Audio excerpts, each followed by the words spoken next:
Just rattle your jewelry.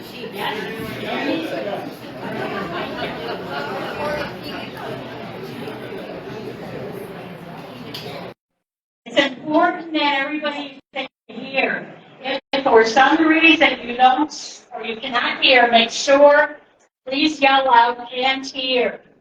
Okay? This isn't effective if we can't hear each other. Perfect.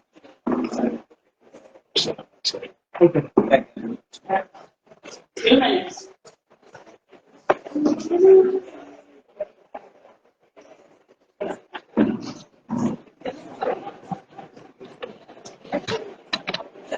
Yeah.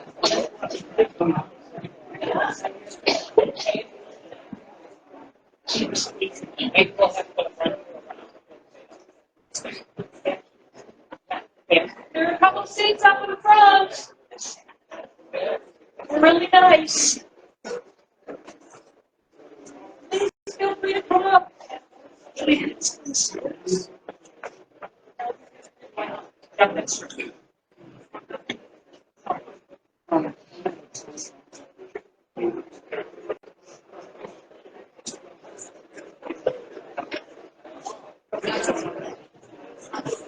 There are 2 seats right here in the front. Don't be afraid. This is not church. 2 seats.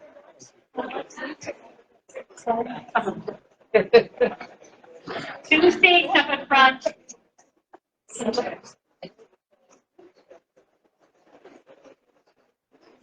Anybody who knows me knows how I leave things everywhere.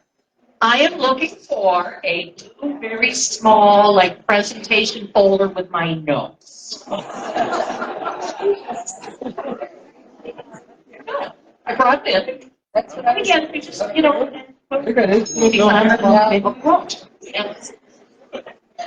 I'm going to check the carpet just in case anybody's sitting on them.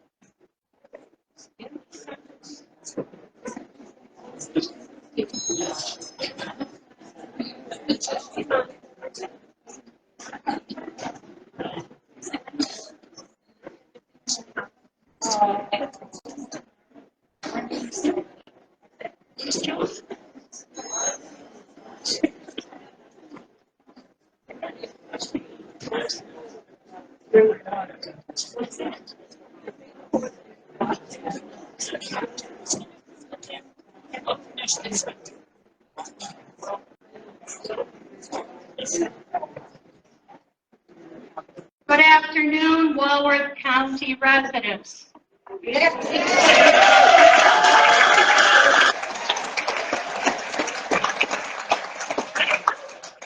Welcome to a real town hall meeting.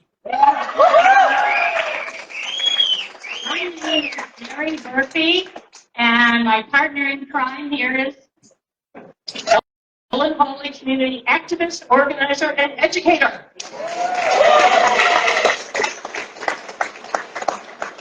This is great. Thank you. The turnout is wonderful. We do have media here, so we've been talking to the press.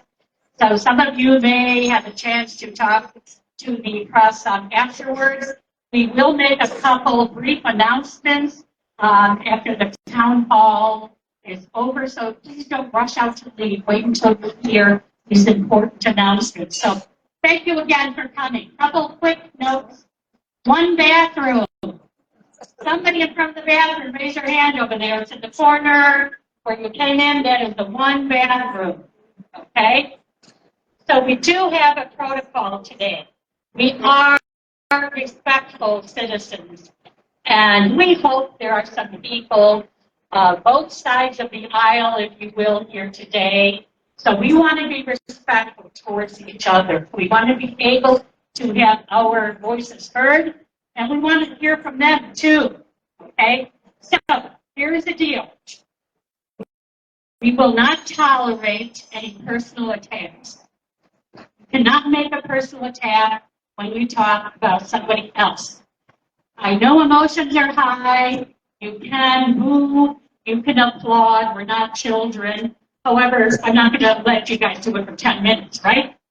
So keep that in mind, as long as we're courteous and respectful and allow everybody to express their opinion or ask their questions. If they have a question, I will repeat the question. And if there is a rebuttal from the chair, Holly, you will hear that all.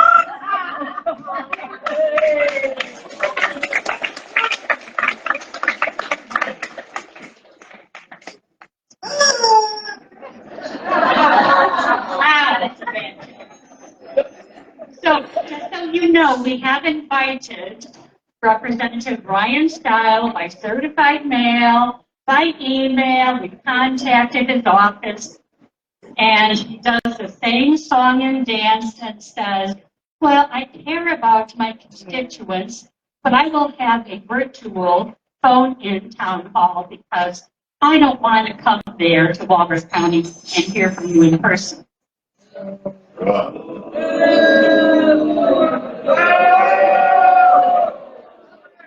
We are here to hold him accountable today. Okay?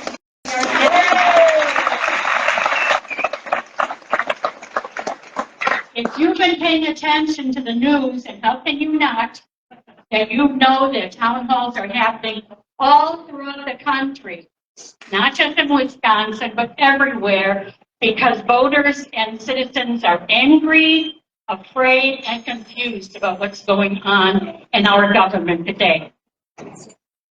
So we will have postcards available for you when you leave, if you want to grab one and send one off to the representative.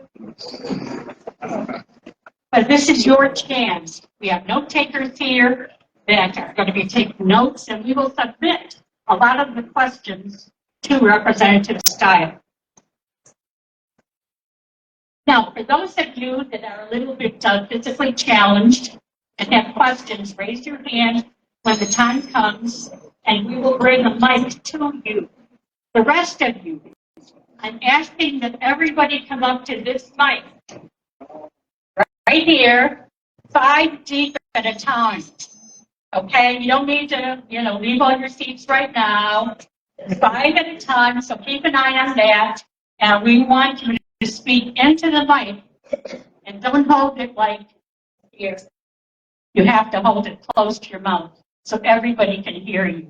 All right? Everybody got that? Yes. We're good so far, right? Yeah. Everybody has 2 minutes to speak.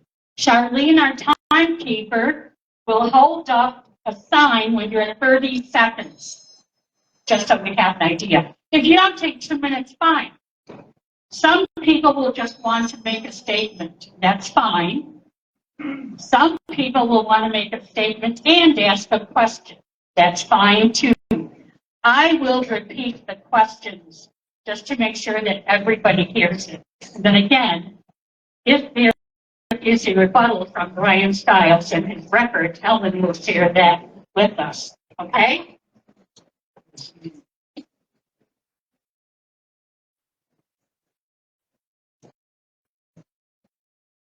So, again, decorum, no personal attacks.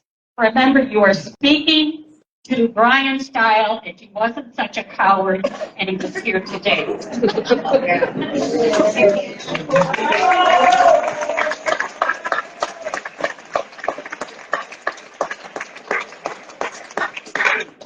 without further ado,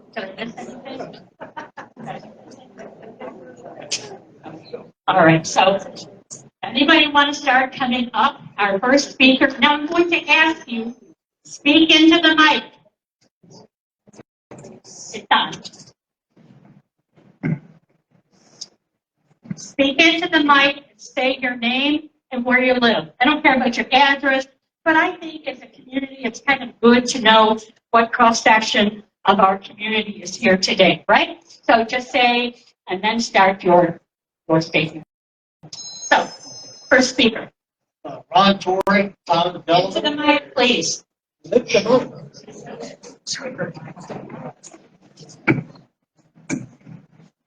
First guy with your tall guy. Okay. Hey. Into the mic. Okay. Mr. Musk's attempts at government efficiency are useless, harmful, and bizarre.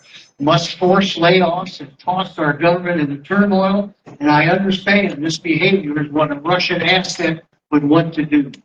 The courts are rejecting doggy layoffs and overturning them. 18 agencies have employees back to work. No proof, no authority was presented that would justify one layoff, let alone tens of thousands. This is not how successful businesses make decisions. The Musk recruits for doggy are programmers. They are useless. The tool should have been forensic auditors. Just what are Musk hires doing and isn't legal. Other dodge efforts are aimed at the most vulnerable in America. The old folks will lose Social Security and Medicare. Some children will have their SNAP benefits taken away from them for food. Then Musk is trying to hamstring the Veterans Agency by laying off 83,000 people. No proof for those layoffs either. The vets are finding out Musk cares nothing for their medical care, and Musk is trying to get rid of the vets' compensation for burn pit. Abolishing the U.S. aid program will cheat American farmers out of $2 billion for grain to be sent to poor countries. Where's that figures with them? Those countries are sure to love this turn of events for them. Musk and 47 are bullies. They prey on those least able to defend themselves. They never ask for big corporations to make a sacrifice. So, Representative Steil, you are a coward not to face your constituents. And you need to resign.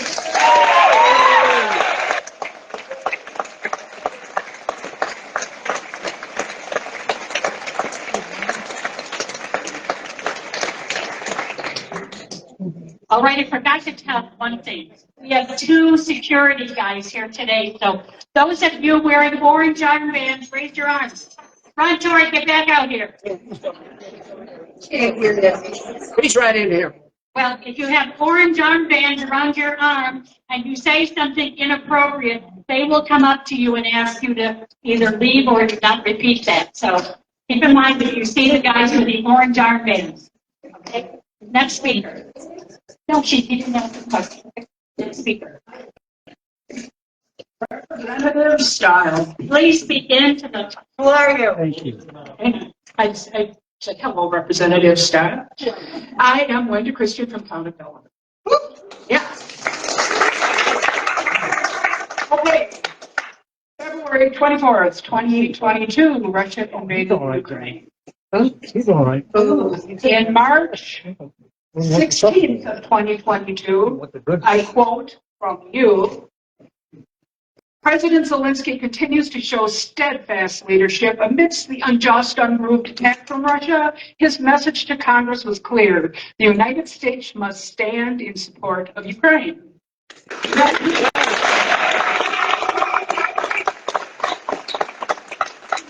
In 2022, you voted for the Ukraine Democracy Defense Land Lease Act and the supplemental appropriation for that act, essentially supporting Ukraine defensively and monetarily. In 2023, attacks started against that act to strike it down, which would remove all of that protection, and you voted to continue that protection for Ukraine. My question, Representative Steil, is where do you stand in 2025 with the new administration in upholding, protecting Ukraine?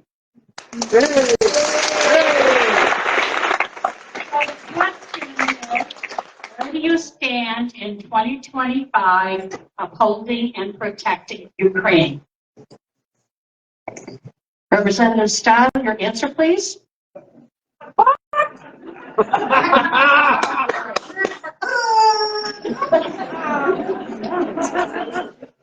Representative Steil voted against the $95 billion foreign aid package in April 2024, which included $60 billion for Ukraine.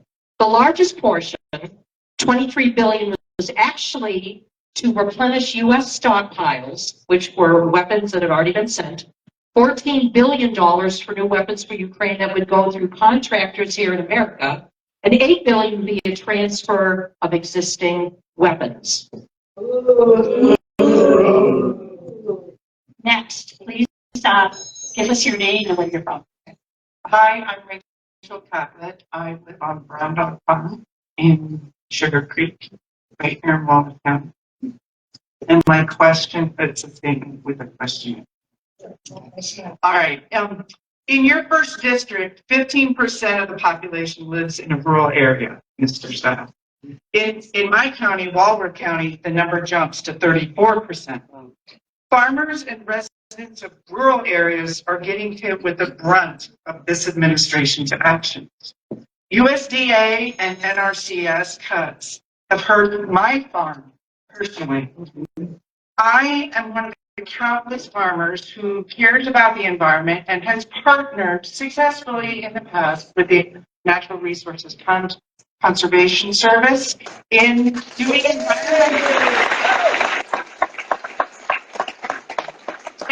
environmental practices that conserve our soil and water.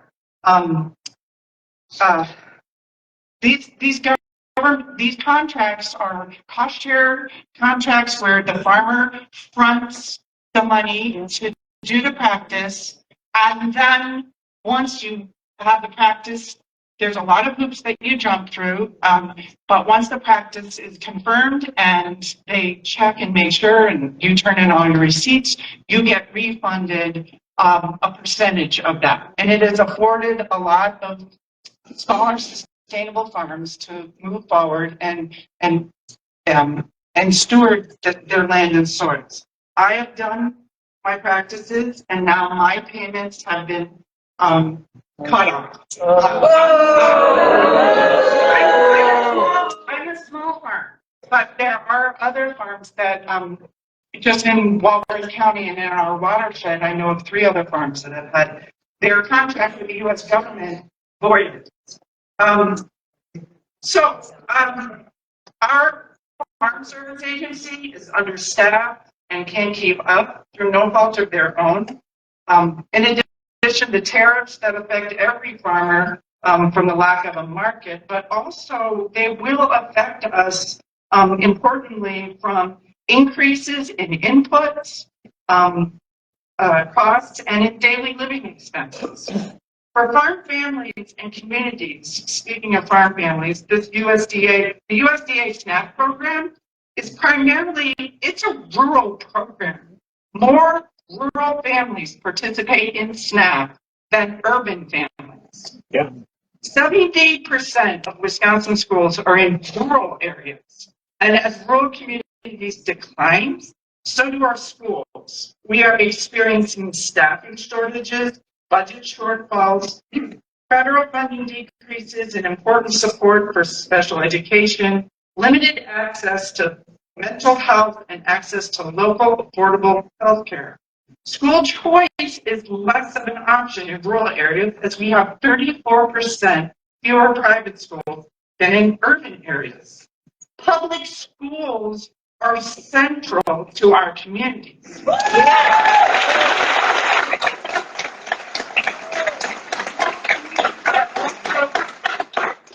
And in our community, heavy in veterans, cuts to our VA hurt rural veteran services and access to care. So, Mr. Steil, we know you are a big supporter of corporate welfare, but how are you supporting the welfare of your rural constituents? Woo!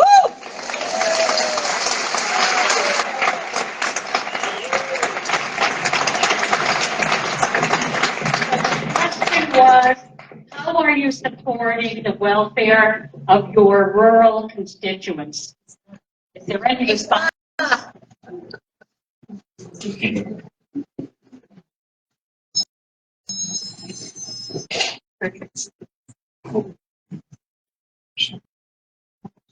Mr. Steil, do you have a response?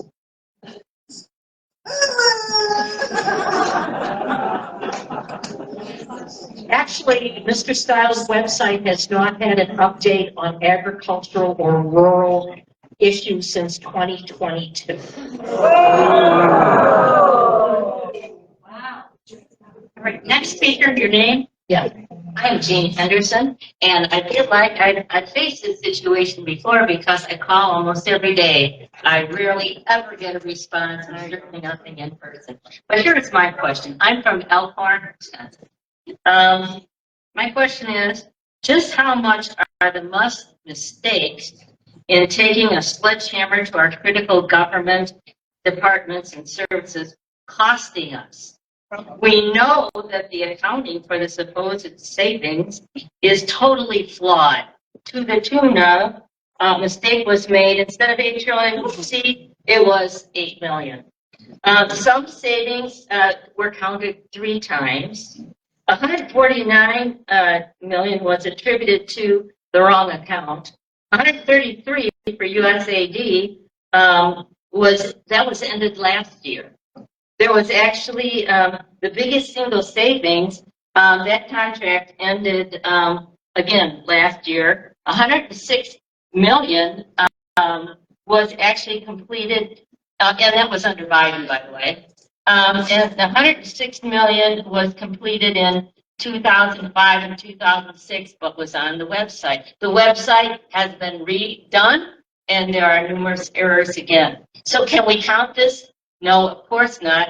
I wonder about your leadership in pointing these things out as it has been made known. But the real question is, it doesn't just, the sledgehammer approach doesn't just cause chaos, but actual deaths daily due to lack of the U.S. Foreign aid for children. We know that we had whoopsies with cutting off nuclear workers, cutting off federal workers, veterans workers, even the suicide hotline. There are so many numerous things. I wish I had a little more time, but I would just ask you, given these mistakes, where is your leadership? You represent us. Where's your voice? Did you give it all away? Yeah.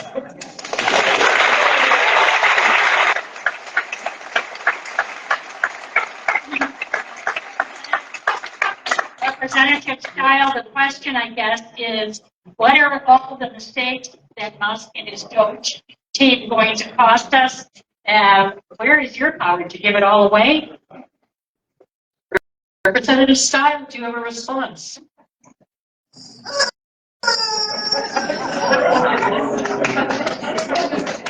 Mr. Steil has not yet taken a stand about Doge. He has not made a public comment to disagree with those heavy-handed tactics. He continues to follow President Trump's lead of just let Mr. Musk do whatever he would like to do.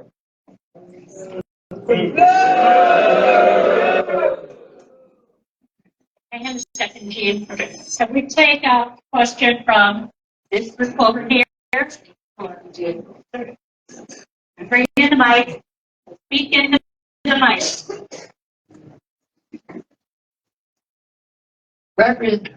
Representative Steil, I went to your office with a number of other people and asked a question about how you were going to take care of sick children and people on Medicare and Medicaid.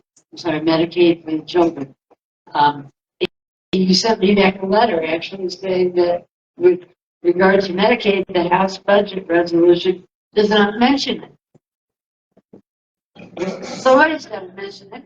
He says that it's run jointly with the states, and that Wisconsin does a good job because we don't take federal money. Now, we're 55th in the world for maternal mortality. 55th.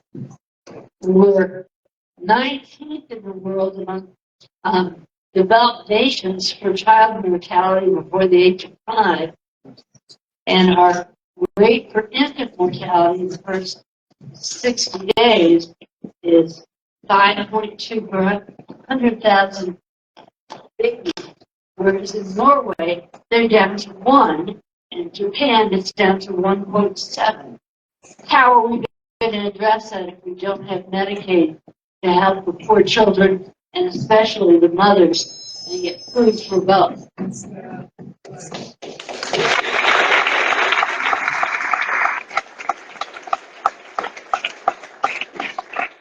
So the question was, how are we going to address our disparities with the rest of the world if we don't have Medicaid for our needy and our children? Your response, Representative Steil?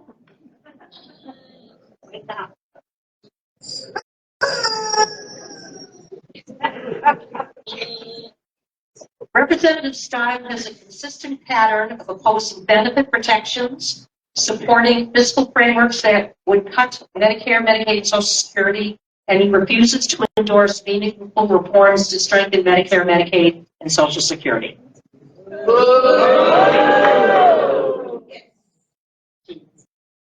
Hi, my name is Jean Yankee from East Troy. I'm a Vietnam era veteran, having served in the U.S. Air Force.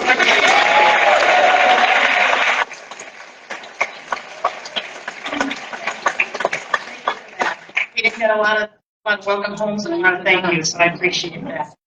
Congressman, I am appalled that you are actually supporting a regime that gives disservice to all our military and veterans. Yes.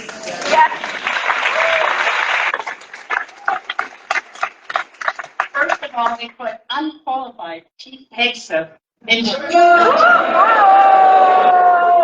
A man who has actually claimed that women offer no value to our service. But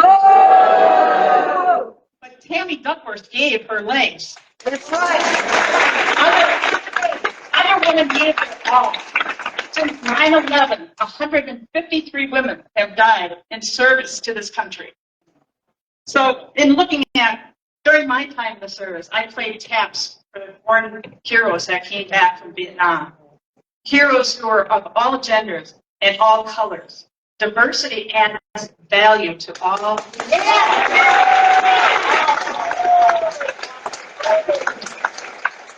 Including the military. So now you're even erasing diversity from military and government websites.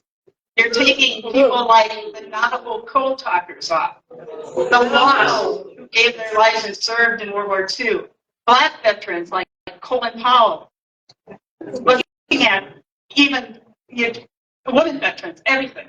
So we're looking at firings going on, people losing their jobs. I ask you, Congressman, the military veterans are everyday people of all colors and all genders. We swore to protect you. What are you going to do to protect us?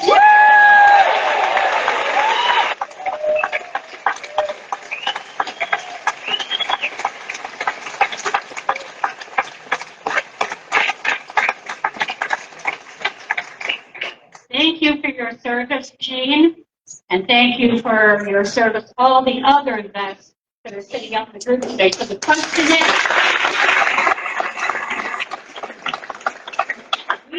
we swore to protect this country. Representative Steil, what are you going to do to protect us? Your response, Representative Steil?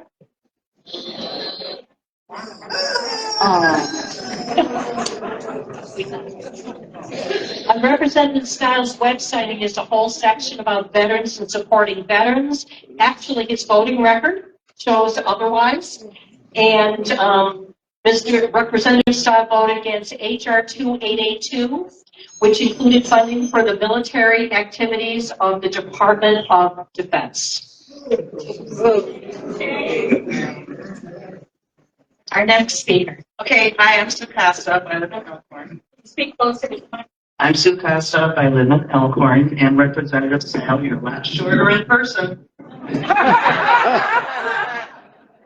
My daughter is, just to carry on a little bit from the woman before me, my daughter is a nurse at the VA hospital, and she says there are a lot of veterans that loved Kamala, that wanted to vote, and they didn't have a way to go and get to vote.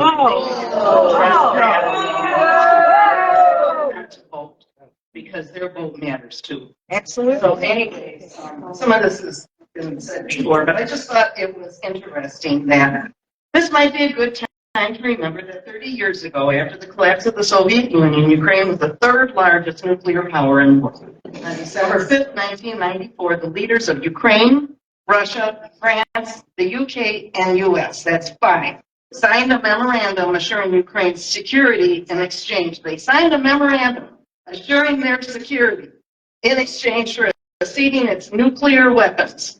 In violation of that agreement, Russia invaded Ukraine in 2014, annexing Crimea and Donbass, and if I said that right, in 2022, Russia invaded once again, and this time they did not limit themselves. They began strikes in Kyiv almost immediately, and then it was an all-out assault. Now, we promised these people that we would help them. And why wasn't that plastered all over the news when it started? So many people were saying, let's stay out of this, this isn't our war, we don't want to get involved, but we were involved. So that, I just think it was wrong that the press didn't let us know. We had a responsibility and we just kind of shoved it. So anyways, they keep talking about, and I hear people say it's better to talk and try and negotiate and this and that. And, Trump's negotiating with Putin. Where's, wonderful Greg Zelensky. So this is just a reminder, between 2014 and 2022, Ukraine held 200 talks with Russia, reaching 20 ceasefire agreements, 20 of them. Russia violated all of these, leading to Putin's invasion on 2022. Those advocating for negotiations are either uninformed, misled, or aligned with Russia. And we know what Trump is. Yep. So, I can't say it, though. Next speaker.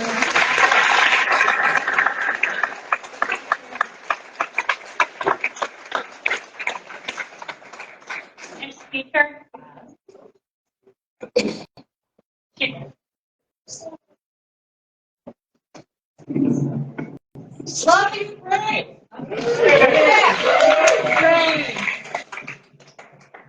Thank you. Okay.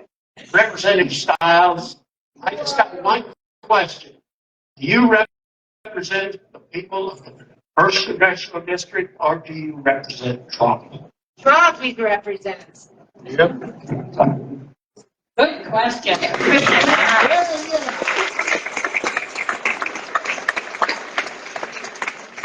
Representative Steil, does he even answer? And your response, Representative Steil? Obviously, since Mr. Steil is not here today, I think that answer is fairly clear.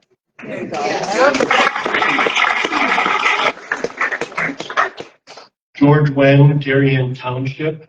And I know I can't rant as good as that young woman that just went before me, but I have some things for Representative Steil. Rating the Medicaid program to cut $880 billion over the next decade will come at a severe cost to more than 1 million Wisconsinites, including children, seniors, pregnant women, and folks with disabilities who depend on Medicaid statewide. Nearly 1/3 of kids in rural Wisconsin depend on Medicaid. These cuts will not only burden our healthcare systems and lead to increased costs for state and local governments, but they would have serious implication for the health and well-being of Wisconsinites across our state. There would be a $9 billion loss in funding in Republican districts alone. Specifically, Congressman, your district, District 1, 143,955 Wisconsinites depend on Medicaid and CHIP programs, and that funding loss would equal $1.8 billion in this district alone. These cuts are opposed by a majority of Wisconsinites. It was once a credible statement that a representative to the U.S. House represented the people of their district. Please explain your stance on this, Congressman.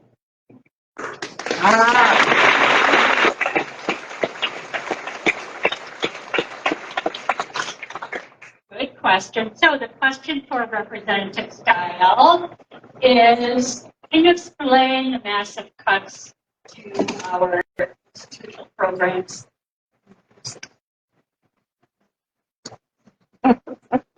Your response, Representative Steil.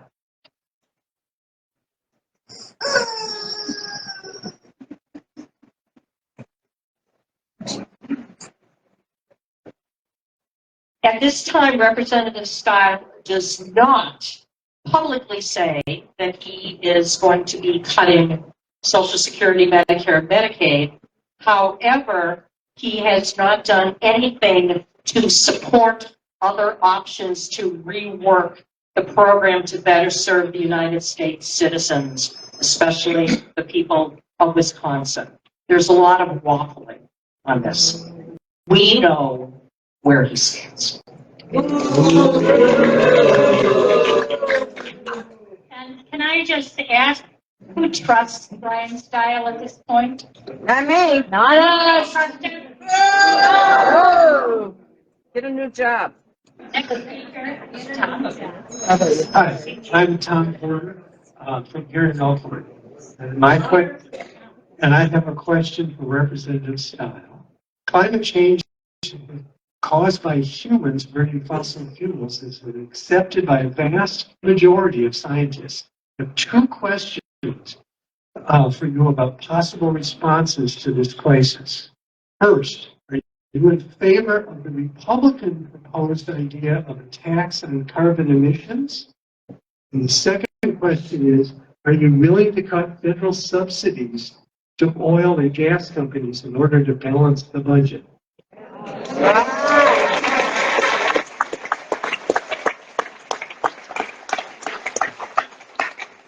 So the two questions regarding the environment for Representative Steil is, are you in favor of the Republican proposed carbon tax?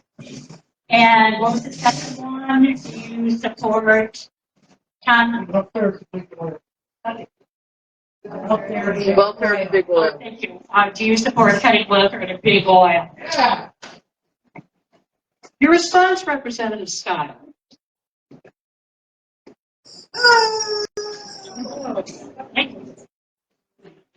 Representative Steil voted for the Limit, Save, and Grow Act of 2023, H.R. 2811, which was a bill approved by the House of Representatives that sought to repeal certain green energy tax credits and to increase domestic natural gas and oil production. Our next speaker. Hello, my name is David Linton. I'm from the city of Whitewater, and I got one statement and one question. The statement is, we understand what the whole doggy team is about. They're trying to find $2 trillion to take out of the budget so they can put in a tax cut of $2 trillion, primarily benefiting people who are in higher income ranges than we are. Now let's look at the history. The last time we had a $2 trillion tax cut was in 2017. The corporate tax rate was dramatically cut in that. Corporations made a huge amount of money on it. The thought was they're going to invest. They're going to put it, rotate it back in. We're going to grow. We're going to develop technology, make a bigger country. You know what they did with it? Stock buybacks. That made their CEOs enormously wealthy. So now they can buy their own islands and hide from the rest of us. Okay. Now the question I've got is, I am so old, I can remember when Republicans did not like Russia. There you go. Why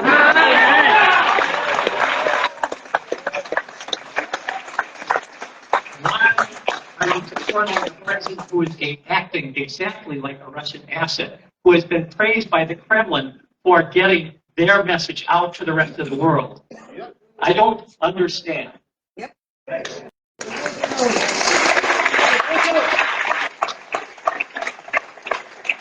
Great question. The question is, Dave is so old. He can remember when Russia was an enemy. So why are we supporting Russia and their policies? Representative Steil, your response, please. Wait for it. And if Mr. Steil were here, he would say, and I say with quite a lot of certainty, check my website. Thank you. Nikki? Yes, picking up from the village forward. I want to just do a show of hands. Can you hear? Yeah. Show of hands. How many people receive Social Security in this room? Yeah. Oh my gosh. How many people are veterans? Yeah. All right. Now, I'm a retired VA employee.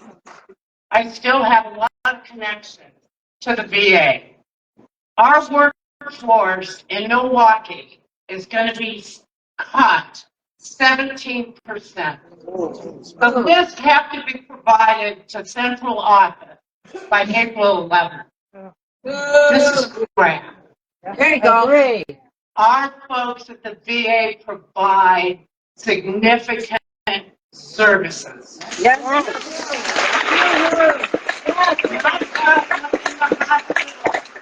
In communities, in rural areas, through service organizations, and it is a shame, and shame on you, Steil, for doing this.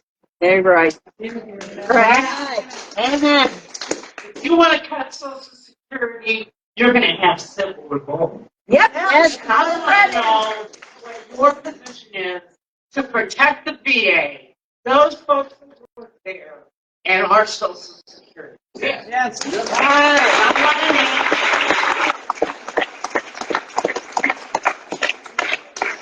So Vicky's question was, Representative Steil, what are you going to do to protect the VA and the people who work there and the people who need those services? And how are you going to protect our Social Security? Representative Steil, your response to these questions, please. He's thinking.